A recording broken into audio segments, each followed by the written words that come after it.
ఇష్టపడి చదువుకున్నావు, నీకు కష్టపడుతున్నావు. నువ్వు చదువు రాదని ముందే చెప్పేస్తున్నావు. నువ్వు చదువు రాదంటే రాదు, వస్తుందంటే వస్తుంది.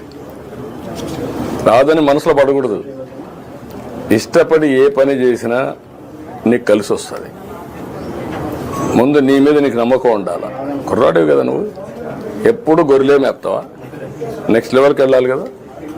ఇప్పుడు ఆయన ఉన్నాడు, మీ కులమే, వాళ్ళ నాన్న మంచి పారిశ్రామికవేత్త, ఈయన వచ్చాడు, ఈరోజు బ్రహ్మాండంగా మంత్రిగా పనిచేస్తున్నాడు. మరి నీ మాదిరిగా గొర్రెలే మేపుకుంటా అనుకుంటా ఆయన ఏమో ఉండేవాడు. ఏమంటావు? చదువుకుంటూ గొర్రెలు మేపు. చదువు కూడా ఇంటికాడ నుంచి కూర్చొని నేర్చుకోవచ్చు, అప్పుడప్పుడు క్లాసులో పోవచ్చు, అప్పుడు డిగ్రీలు వస్తాయి. 2 పనులు చెయ్యి. ఎందుకంటే చదువుకుంటే పెద్ద కష్టం కాదు. ఈరోజు సెల్ ఫోన్ వాడతావా? బ్రహ్మాండంగా కొడతావా? సెల్ఫీ తీస్తావా? మరి ఎట్లా నేర్చుకున్నావు?